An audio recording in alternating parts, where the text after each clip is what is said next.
Ya, tes tes. Ya. Assalamualaikum warahmatullahi wabarakatuh. Waalaikumsalam warahmatullahi wabarakatuh. Ya, baik. Suara saya terdengar jelas ya? Iya, Pak. Oke, makasih. Baik, ambil di update-nya teman-teman yang lain. Alhamdulillah, kita masih bisa ditemukan ya di pertemuan ke-11 di mata kuliah ekonomi manajerial kali ini. Baik, kita langsung aja untuk pertemuan kali ini akan bahas tentang regulasi dan antitrust. Saya share screen ya.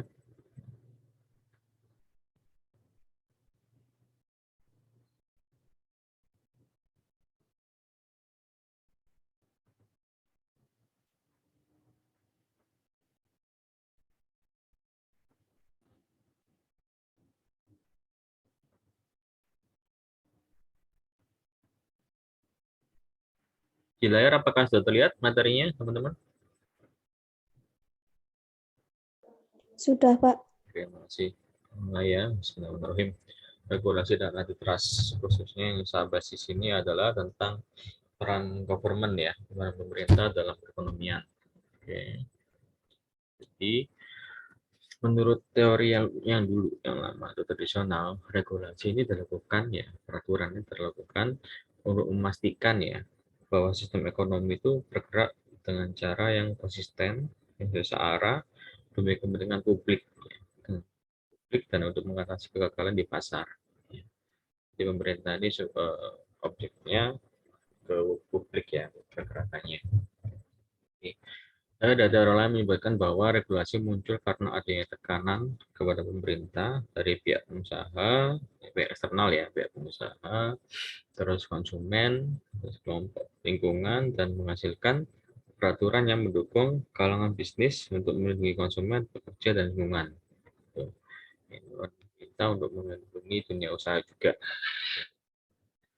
Okay. Economic Theory of Regulation, ya, atau Capture Theory of Regulation yang dikemukakan oleh Strickler, ya, menyatakan bahwa regulasi adalah hasil dari tindakan dari sekelompok penekan, ya, atau stakeholder atau yang mempunyai kepentingan, serta menghasilkan hukum dan kebijaksanaan atau polisi yang mendukung kalangan bisnis ya, dan juga melindungi konsumen, pekerja, dan lingkungan. Jadi jangan sampai menyulitkan untuk kalangan dunia usaha, malah dapat mendukung.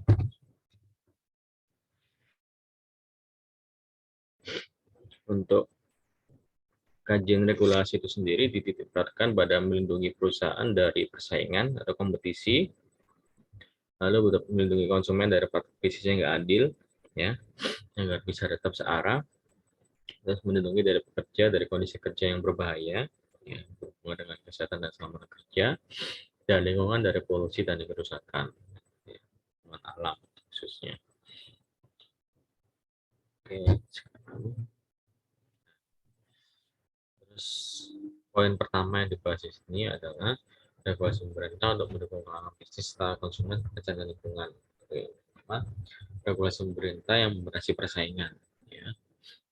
Cara apa membatasi persaingan untuk dalam dunia bisnis? Itu yang pertama, pemberian lisensi atau licensing itu dengan masuk membatasi masuknya pemain baru dan persaingan dalam bisnis dalam bidang profesi hingga trade atau perdagangan. Ya. Misalnya standar tinggi untuk masuk ke dalam kelompok kalian, terus trademark, nomor dagang, dan sebagainya. Gitu. Terus paten ya, itu hak yang diberikan oleh pemerintah kepada penemu, ya, kepada yang menemukan suatu paten tersebut dalam suatu industri, kelompok profesi maupun perdagangan untuk menggunakan, ya, penemuannya tersebut selama jangka waktu tertentu, ya, misal beberapa tahun dan sebagainya. Nah, penggunaannya ini oleh orang lain dengan imbalan dapat membayar royalti kepada penemunya.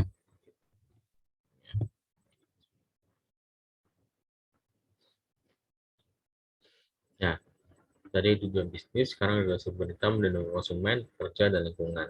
Ya.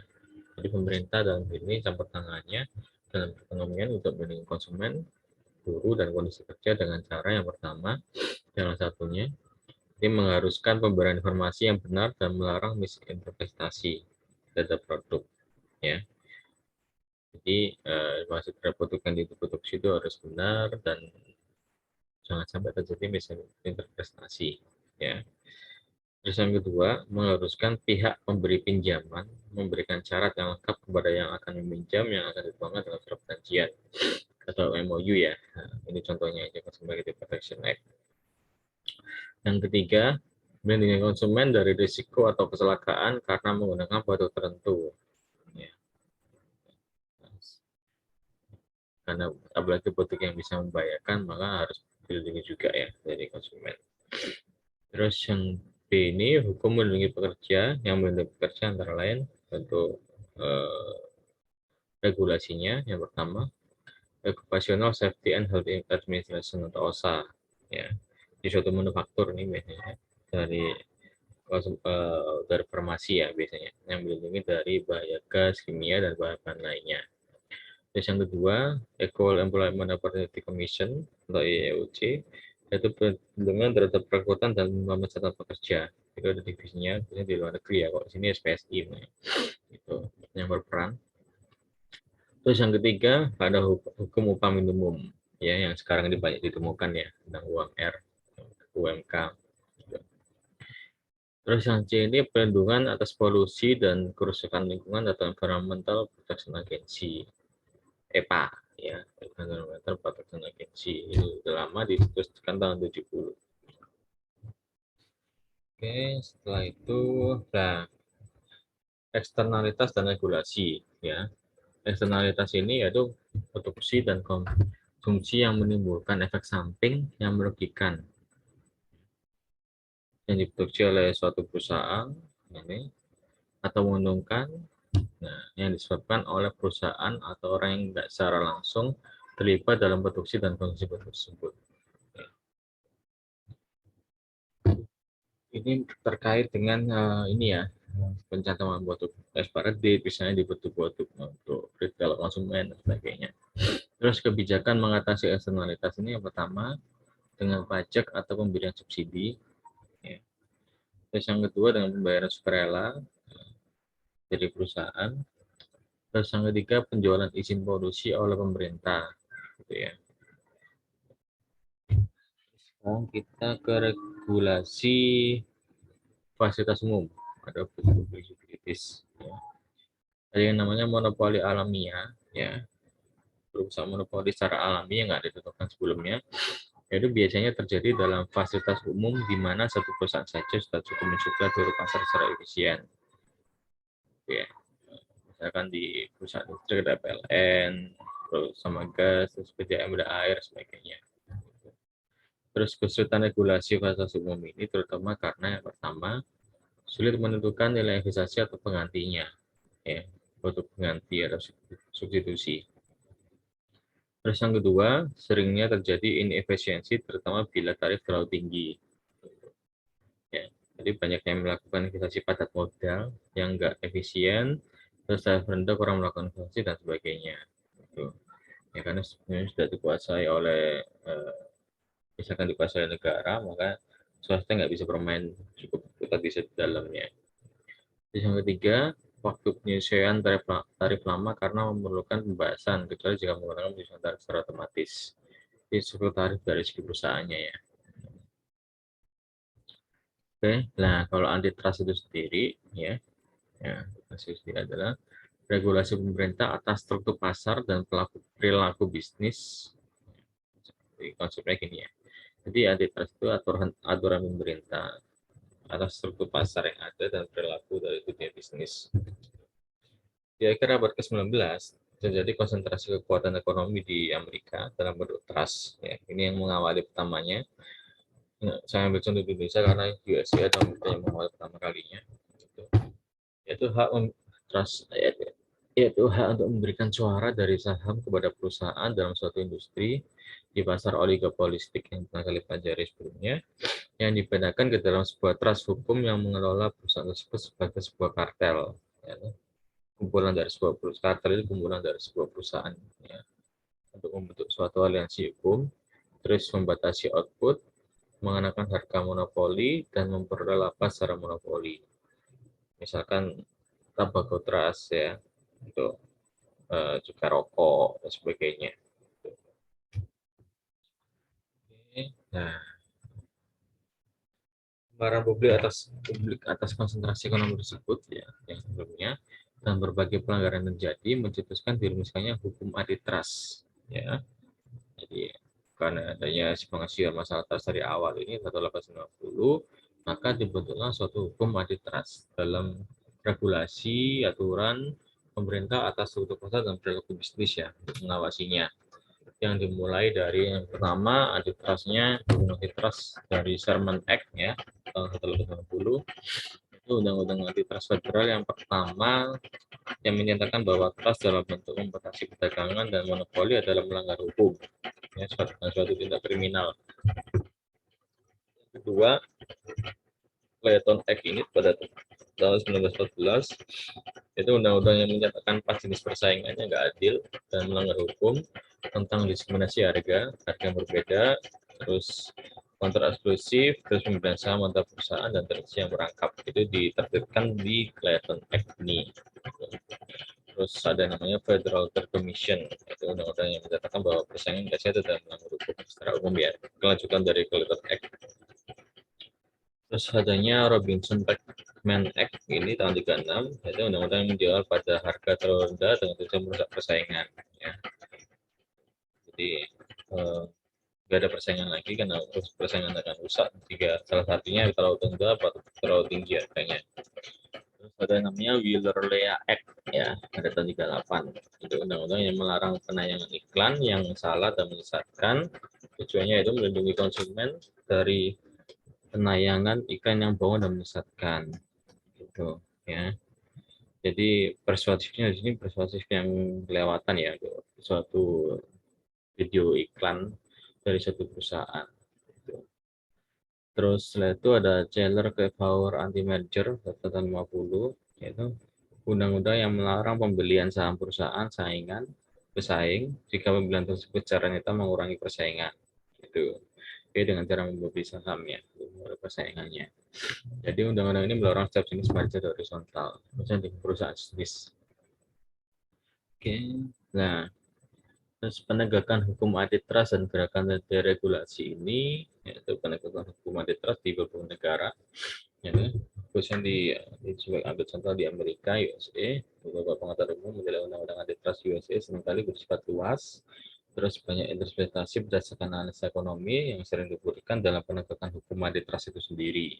Itu karena banyak kasus ya, kasus antitrust selesai setelah bertahun-tahun lewat peran pemerintah juga gitu. Terus penegakan hukum antitrust sendiri adanya unsur struktur, terus penegakan hukum yang untuk memecah atau mencegah munculnya suatu industri yang anti kompetitif. Itu ya. Jadi nggak ada yang monopoli di sini, tetap ada kompetisi antar bisnis. Terus gerakan deregulasi ini muncul di Amerika mulai tahun 70-an, yaitu tujuan utamanya untuk meningkatkan persaingan dan efisiensi dalam segi industri, serta untuk menurunkan tingkat harga tanpa mengorbankan kualitas produknya, produk-produk jasa yang ditawarkan. Oke. Nah, ini tentang regulasi pemerintah dalam persaingan internasional, ya. Kompetisi secara internasional, itu terdapat banyak cara pemerintah atau suatu negara melakukan regulasi perdagangan internasional, ya, bisa berupa tarifnya, terus kuota atau pembatasan ekspor impor, terus pembatasan ekspor secara sukarela, kayak anti dumping, ya, yang seperti kemarin dibahas, terus sampai dengan regulasi teknis dan administratif. Gitu. Ini suatu contoh bentuk kurva, ya. Nah, ada perpotongan demand dan supply, ya, permintaan dan penawaran hingga terjadinya equilibrium atau E itu, ya. Kurva D dan S adalah domestik, ya, diperhatikan DX dan SX. Jika F, SF dan S aksen F kurva penawaran, supply asing dengan tarif dan tanpa tarif. Gitu. Yang horizontal. Terus tarif ini diasumsikan tarif import adalah 1 dolar per unit, ya. Terus dengan tarif itu maka impor 200 unit dan penambang pemerintah 200 dolar juga. Ini ya, ini antara keseimbangan permintaan dan penawaran.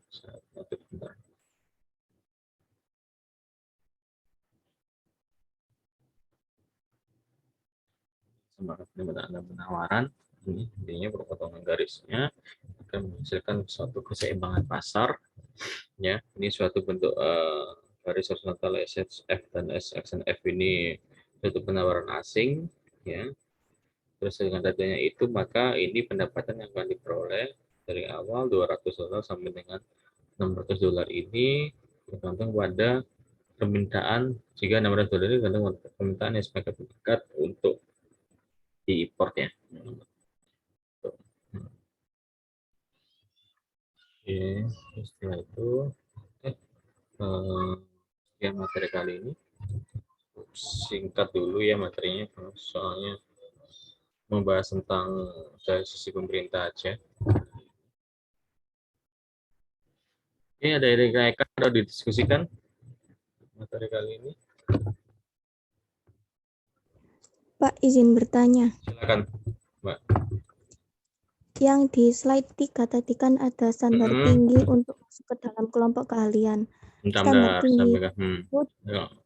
Slide 3 ya? Iya. Ya, saya buka lagi.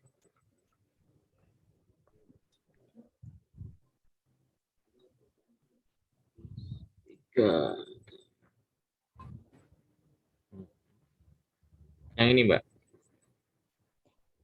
Iya, Pak. Yang A, pemberian lisensi.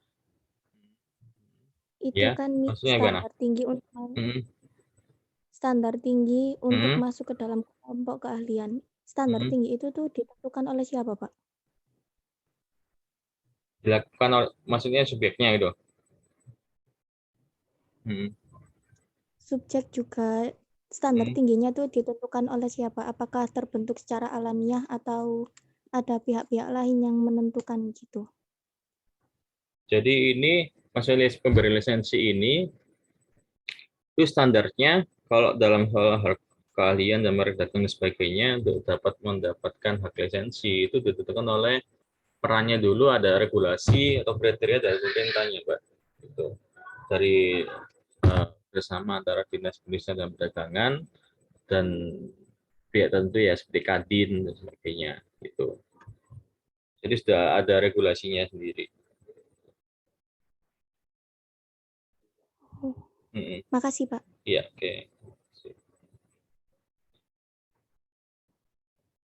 Oke, dari rekan lainnya.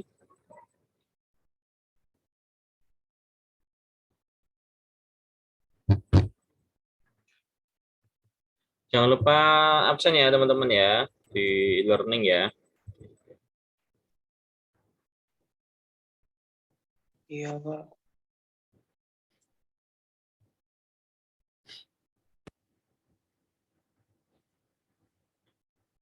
Mas Bayu, menanyakan Mas Bayu Arif atau Mas Bahrul. Mas Bahrul nggak ada ya? Saya ingat, oh ada Muhammad Baru Rizky ini.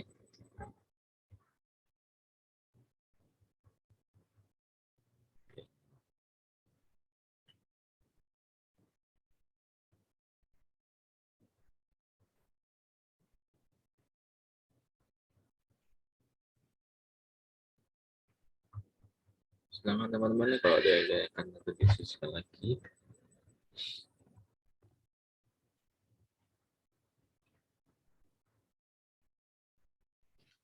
Saya untuk setelah UTS ini belum ngasih tugas ya teman-teman ya.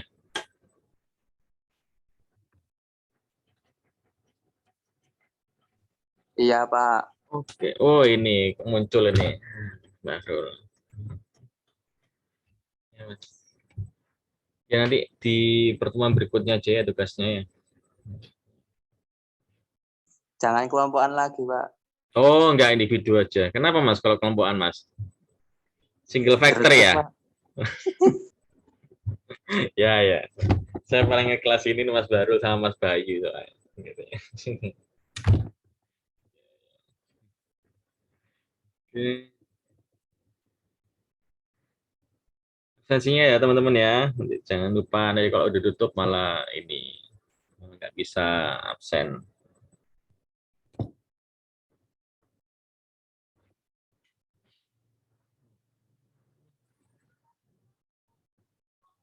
Saya tunggu sebentar ya kalau ada yang ingin di-discuss.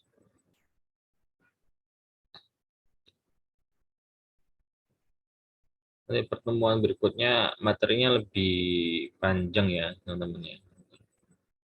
Tentang praktek ini ya. Bisnis tentang corporate governance.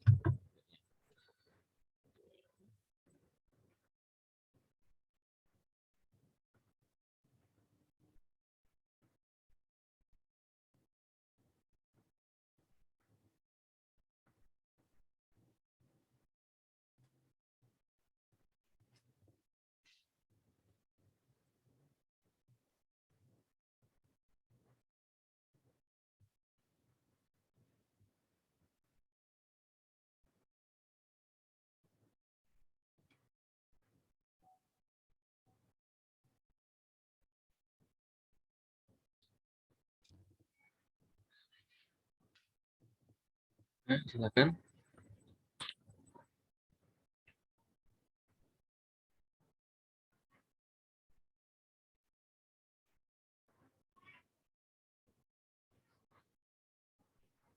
Oke, kalau kan saya ini ya, clear dulu karena mau ada Zoom meeting juga dengan Prodi setelah ini.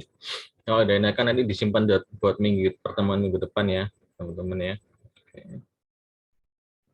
Ya, Iya, Pak. ya. Jangan lupa sesinya juga saya ingatkan berkali-kali. Ya, oke, sampai jumpa di pertemuan berikutnya. Saya kira dulu, mohon maaf kalau ada salah kata sama saya mengajar tadi ya. Semoga kita selalu diberikan kesehatan Allah Subhanahu wa taala. Amin. Amin. Amin. Amin ya.